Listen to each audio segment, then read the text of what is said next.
Olá, estamos iniciando mais um Raça na TV. O programa que semanalmente traz aqui entrevistados, traz pessoas do mundo das artes, da cultura, da política, para falar um pouco sobre questão racial, a questão social, mas todas as questões que a revista já traz no seu dia a dia, a gente traz também agora para a televisão. E hoje eu estou aqui com o Carlos Machado. Carlos Machado é uma pessoa fantástica que eu conheci há muito tempo, aliás, conhecia já o meu trabalho, né, de cartunista. Outro dia ele estava me falando. E a gente tem algumas coisas comuns, além de adorar a cidade de Salvador, né? No qual nós estivemos agora. Até porque aquele local é meio que no Brasil, acho que o berço da cultura negra, né, Carlos? Agora nós vamos falar não só sobre cultura negra, mas também vamos falar sobre ciência e tecnologia. Primeiro eu queria que você falasse um pouco sobre, enfim, a sua área de pesquisa, o que é que você fez, a sua formação, porque eu acho que é muito importante que os nossos telespectadores aqui do Raça na TV saibam. Muitos com certeza já te conhecem. Sim. Carlos Machado. Okay. Com você. Eu sou Carlos Machado, sou professor, mestre em História Social pela Universidade de São Paulo. Sou professor da Rede Pública Municipal, sou escritor, palestrante, formador, e eu escrevi o livro Gênios da Humanidade, que eu até trouxe ele aqui, ó, Gênios da Humanidade, Ciência, Tecnologia, Inovação Africana e Afrodescendente, onde eu trato de mulheres e homens negros ao longo da história que influenciaram a ciência, a tecnologia e a inovação antes de existir essas palavras. Os africanos e africanas são os primeiros povos da humanidade e é através deles que nós colonizamos todo o planeta. E é através dessas populações que a matemática, a astronomia, a química, a engenharia, a arquitetura, o urbanismo, a filosofia, entre outras áreas, se desenvolveram. Carlos, e mesmo com toda essa contribuição que nós demos para a humanidade, para a história da humanidade, o que se percebe é que tentam esconder o tempo todo, né, essa nossa contribuição. Como é que você vê isso? E é claro que é óbvio que isso tem um fundo racial, o racismo está embutido aí, mas até que ponto, né, isso chega, até que ponto isso nos afeta? E como é que você vê e como também desconstruir isso? Eu vejo isto como um projeto estratégico de dominação branca, não só no Brasil, mas em nível global.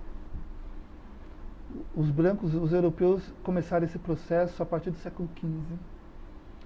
E século após século eles foram dominando cada vez mais o planeta, e a ponto deles criarem essa hegemonia às custas da inferiorização da população africana, da população indígena e de outras populações no mundo. Então a ideia é: você está abaixo de mim, você é menos que eu, né? Mesmo que se os africanos e afrodescendentes não tivessem criado nada nessa área de ciência, tecnologia e inovação, mesmo assim eles mereceriam respeito, porque são seres humanos, né? Então, o que os europeus e seus descendentes fizeram e fazem ainda hoje, porque isso é um legado e ninguém se livra desse poder, ninguém vai se deixar toda essa influência de lado, é criar esse imaginário de que nós, descendentes de africanos, somos inferiores. E quem não é branco é inferior. Então, não podemos esquecer que esse sistema capitalista que está aí, ele foi construído às custas do trabalho não pago dos nossos ancestrais. E isso não tem como esconder. Mas o grande problema é que os meios de comunicação, a educação, ela continua sendo eurocêntrica. Apesar de estarmos no século XXI, isso continua a existir. Por causa da formação desse professorado, por causa da formação desses jornalistas, isso se mantém. E nós, apesar de termos um contradiscurso, uma contra-hegemonia, a gente vai comendo pelas beiradas, porque nós não temos os mesmos meios de divulgação do nosso pensamento do nosso legado para todo mundo. Então, a gente não consegue ter o mesmo alcance de discurso que eles têm. Então, a gente tem que fazer isso aos poucos e, ao mesmo tempo também, que tem pessoas que sabem muito bem o que estão fazendo nesse sistema, tem pessoas que são, eu chamo dos inocentes úteis, né? São pessoas que acabam reproduzindo aquilo que aprenderam e não têm nenhuma preocupação em questionar, em duvidar, em pôr à prova aquilo que está sendo dito, né? Então, eu estou falando aqui sobre a nossa contribuição africana.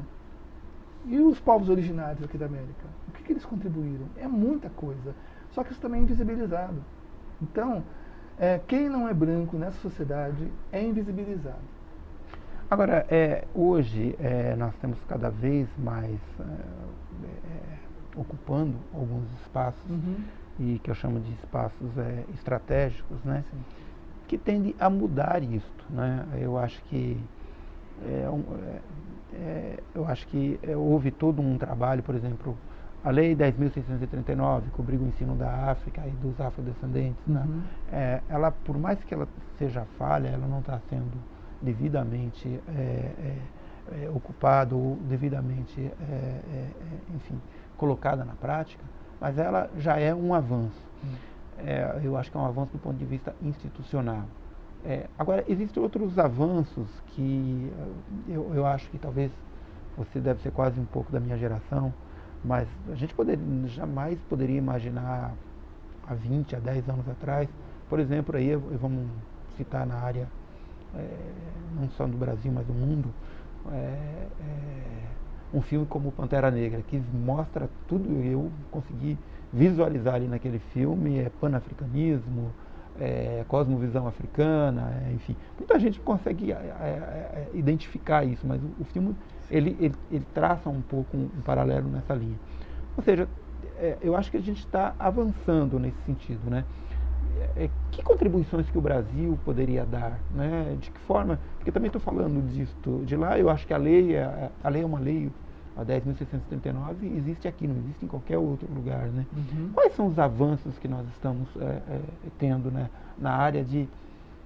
Eu não usaria a palavra empoderamento, mas usaria a palavra de resgate mesmo dessa dignidade tirada nos quase 400 anos de escravidão e nesse século XX, que foi um século de exclusão, que eu costumo chamar de exclusão.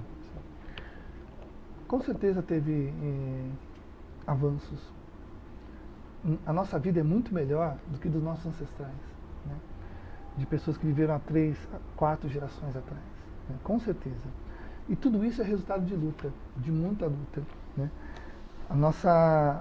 O fim da escravidão oficial foi algo terrível para nós, né? Nós saímos, os nossos ancestrais saíram com a mão à frente e outra atrás, sem nenhuma política pública, né? E nós, nesse processo todo, nós temos nos reconstruído, temos criado estratégias para superar essas desigualdades. Muitas vezes sem apoio, ou com pouco apoio no lado branco, né? Então, assim, é nós por nós mesmo, nós por nós. Então, eu verifico que tem avanços sim, né? Por exemplo, eu sou o único da minha família que chegou num nível superior. Primeiro da família que chegou numa universidade de São Paulo. Tem irmãos meus que não conseguiram chegar nesse nível. Então, houve avanços e vai haver mais avanços ainda. A legislação avançou muito, né? A Lei CAO de 1988, né? As leis 10.139 e 11.145 são fundamentais, né? E é necessário avançar cada vez mais, construir igualdade de oportunidades, não esperando o outro, porque o outro não tem nada para nos dar. Essa é a real. E assim, nós estamos, mais uma vez, sendo professores desse pessoal. Mais uma vez. Os nossos ancestrais já eram professores. Quem trouxe a mineralogia aqui para o Brasil foram africanos.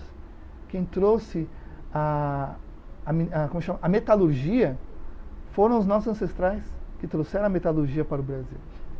Inclusive a questão do gado, né, de como é que se cria o gado. Exatamente. E tal, é algo que também que já se faz. Então, agricultura, pecuária, metalurgia, mineralogia, filosofia, religião, arte, culinária. São muitas as áreas de influência dos nossos ancestrais. Da nossa contribuição, né? Exatamente. E que nós recebemos em troca a discriminação, muitas vezes, o racismo e o preconceito, né? Na realidade é esse que foi o nosso pagamento.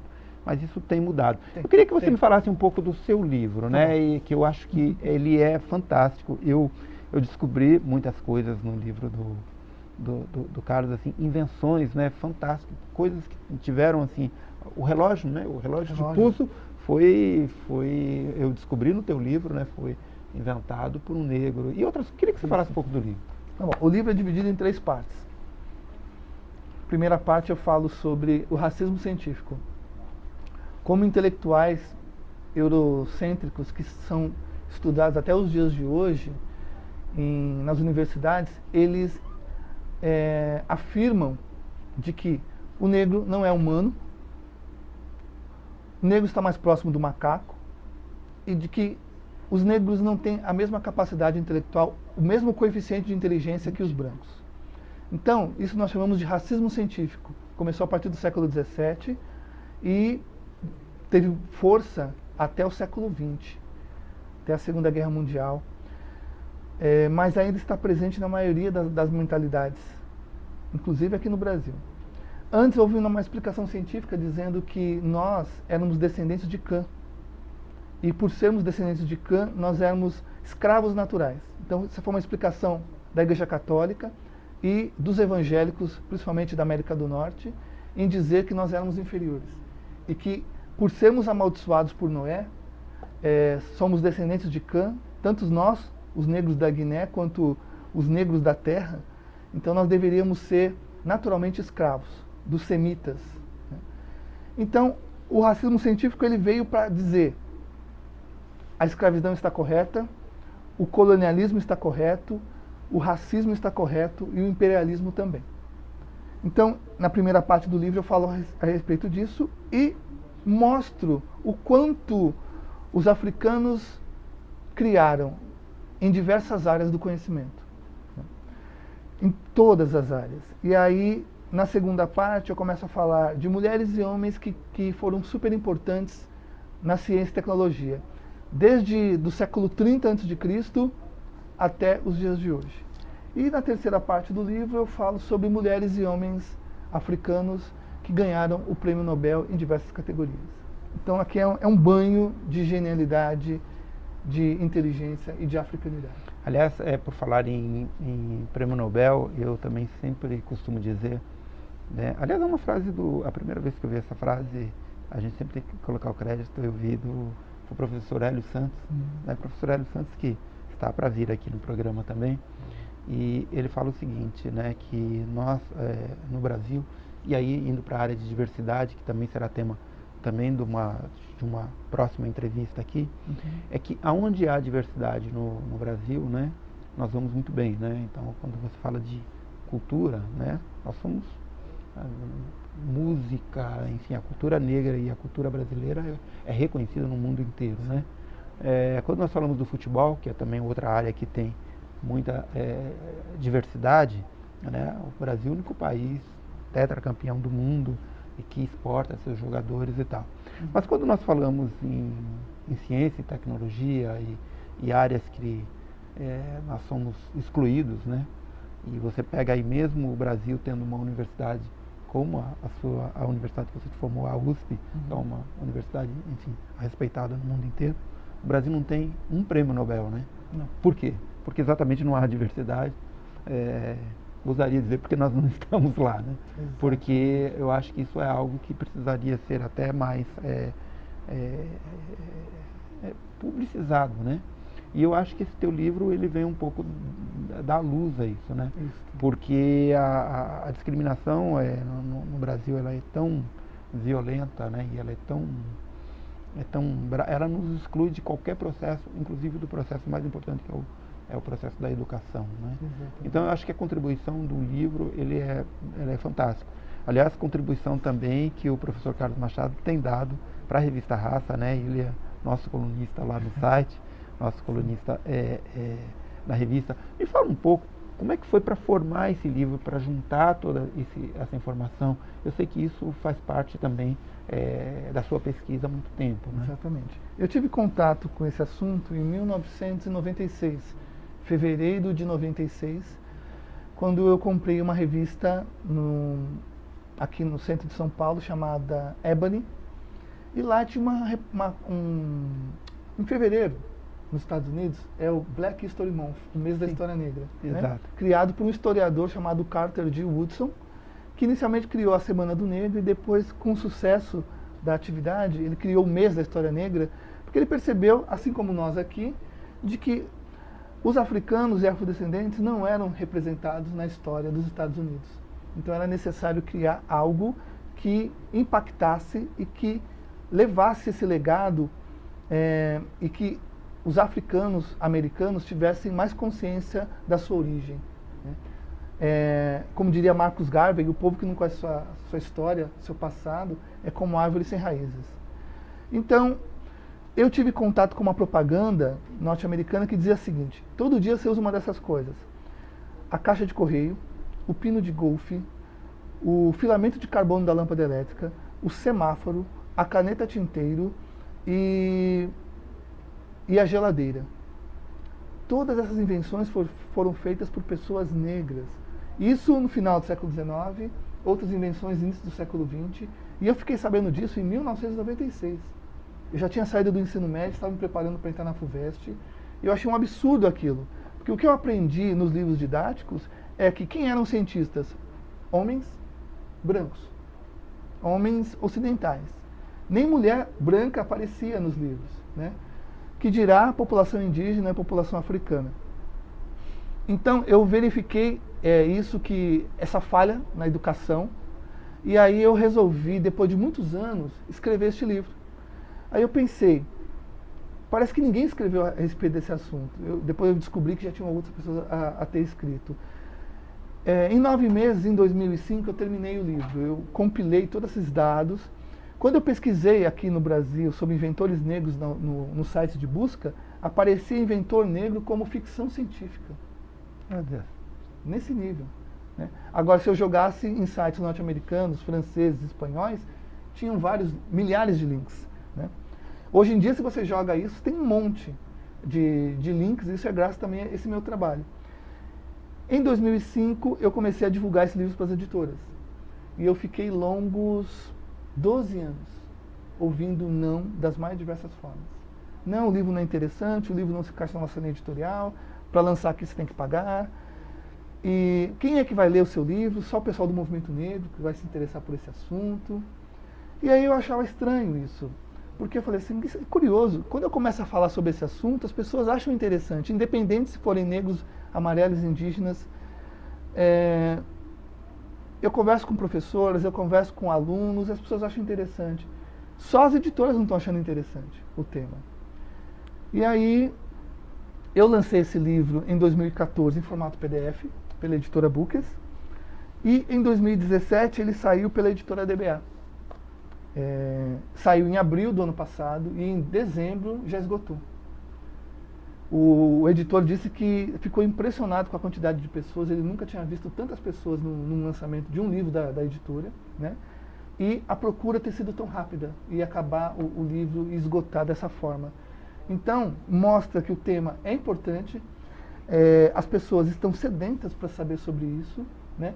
Negras, brancas, amarelas, indígenas, todas as pessoas querem saber, porque até para as pessoas brancas que hoje estão no poder, esse assunto também ficou escondido.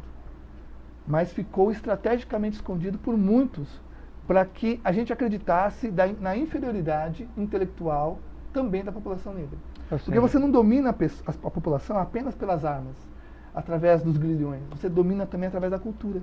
E quando dizem para você, década após década, século após século, que você é incapaz, que você não tem história, de que você não fez nada de bom, e que a única coisa boa que você tem é a sua mão de obra, ou a sua estética, você acredita nisso. Uma mentira dita 100 vezes vira verdade. Ou seja, é o velho racismo agindo de forma sorrateira. Exato. Novamente, né? Exato. Carlos, você é professor na rede municipal de ensino, em São Paulo, né? Isso. Como é que você vê hoje que está a educação no nosso país e de que forma que a gente pode também contribuir para mudar isso? Eu penso o seguinte, a educação nunca foi prioridade no Brasil, nunca. Quando o Brasil era colônia de Portugal, ou fazenda de Portugal, isso aqui,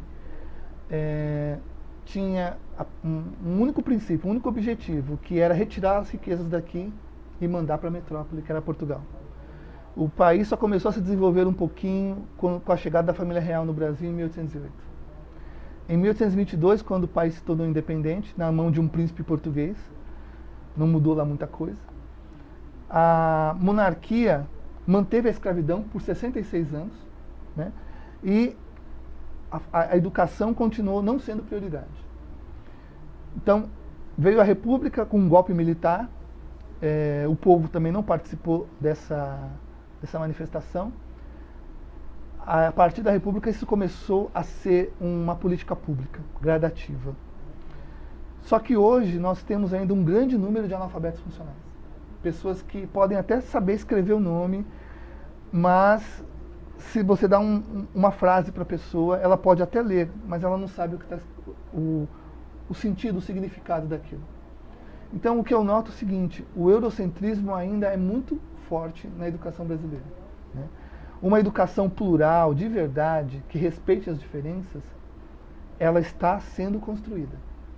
E é uma disputa, é uma disputa ideológica, é uma disputa muito grande. Cada partido que entra, seja ele de esquerda ou de direita, ele tem a sua linha condutora. Mas não importando esquerda ou direita, a nossa real história não interessa. Ela não está dentro do currículo. Tanto a história africana quanto a história indígena. Parece que o Brasil começa a sua história a partir do momento que o primeiro homem branco pôs os pés aqui, né? Então, isso precisa ser revisto, né? E precisa mostrar a importância dos povos originários e dos povos africanos, que são a base de tudo. Está faltando mais observação. E assim, são poucas as mulheres e homens negros que são convidados para fazer livros didáticos no país. Poucos. Então, isso fica muito difícil você quebrar quando você, que tem a sua visão, não está sendo respeitado e a sua visão não está no livro didático que vai chegar à criança ou adolescente. Isso é que precisa também mudar. Isso tem uma forte influência e teor também econômico, né? A gente sabe que os grandes, eu já discuti isso aqui em programas anteriores, o grande comprador de livro no Brasil é o governo. E os governos, tanto municipal, estadual e federal, principalmente federal. E aí envolve disputas muito grandes, até porque é muito dinheiro. Isso não só no aspecto das editoras, mas também dos escritores. E a gente tem que lembrar que onde há dinheiro, onde há poder econômico, onde há poder político, a gente sempre está meio que correndo por fora, né? E o que é pior, porque quando a gente fala sobre isso, a gente só não está falando só na questão econômica, mas também a gente está falando na questão da formação, né? Sim. E aí, como é que nós estamos formados, que tipo de material didático que nós estamos recebendo e que as nossas crianças estão recebendo na escola, né?